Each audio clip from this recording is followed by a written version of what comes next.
সাৱধান কৰি দিছো এই হিন্দু চোৰবিলাকক, এই হিন্দু মৌলবাদীবিলাকক। আমিও হিন্দু হয়, তহঁতৰ নিচিনা সাম্প্ৰদায়িকতাবাদ হিন্দু মুছলমান কৰি দেশখন শাসন কৰি গোটেই ভাৰতখন ধ্বংস কৰি পেলালি তহঁতি। আৰু এতিয়া হিন্দুৱেহে হিন্দুৰ পইচা চুৰ কৰিছে। সাৱধান কৰি দিছো, আমিও হিন্দু। হিন্দুৰ নাম লৈ তহঁতি বহুত দালালি কৰিলি, হিন্দুৰ নাম লৈ দেশখন শেষ কৰি পেলালি। আমি মনে মনে বহি নাথাকো। হিন্দুৰ নাম লৈ, হিন্দুৰ নামত হিন্দুক অপমান কৰা কেতিয়াও আমি সহ্য নকৰো। মই দাবী জনাইছো, এই বিষয়ে যিসকল ব্যক্তিয়ে ধৰ্মৰ আবেগ অনুভূতিক নস্যাৎ কৰি যিসকলে পইচা চুৰি কৰিছে, যিসকল বিজেপি RSSৰ নেতা কৰ্মী আছে, সকলোকে অনতি বিলম্বে অকল SIT ফেচাইটি গঠন কৰিলে নহব, তাতকৈ অধিক আৰু ভাৰতৰ প্ৰধানমন্ত্ৰীয়ে বেলেগ ধৰণৰ তেওঁলোকৰ ওপৰত কঠোৰ শাস্তি প্ৰেৰণ কৰক।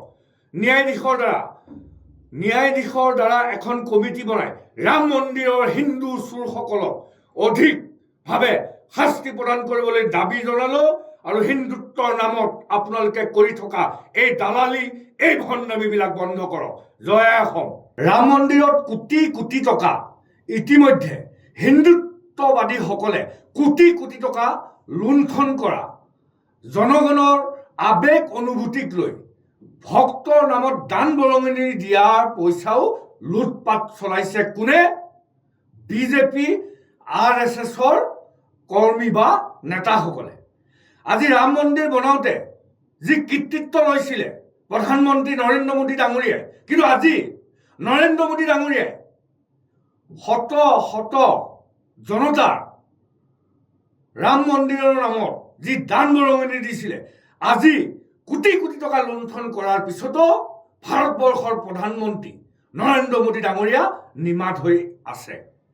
আজি আমাৰ আবেগ অনুভূতিক লৈ যি ধৰণে বিজেপি RSSে খেলা খেলিছে, মন্দিৰৰ পইচাৰ ধনো চুৰ কৰিছে। এই বিজেপি RSSে মন্দিৰৰ ধৰ্মৰ নামতো লুণ্ঠন চলাইছে। ইয়াক আমি তীব্ৰ ভাষাৰে গৰিহণা দিছো, ধিক্কাৰ জনাইছো এই পাপীসকলক।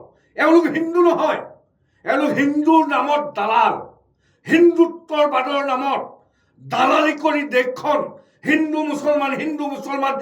মুছলমান কৰি গোটেই দেশখন শেষ কৰি পেলালে এই হিন্দুত্ববাদী মৌলবাদীসকলে। আৰু ৰাম মন্দিৰৰ সাধাৰণ জনতাৰ ধনো চুৰ কৰি খোৱা এইসকল ভণ্ড হিন্দু মৌলবাদী, পুনৰ মই কৈছো, তেওঁলোকক তীব্ৰ ভাষাৰে গৰিহণা দিয়াৰো অৰ্থ নাই। ইমান বেয়া কাম কৰিছে, পাপিষ্ঠ, হিন্দুৰ নামত এইসকল পাপিষ্ঠ।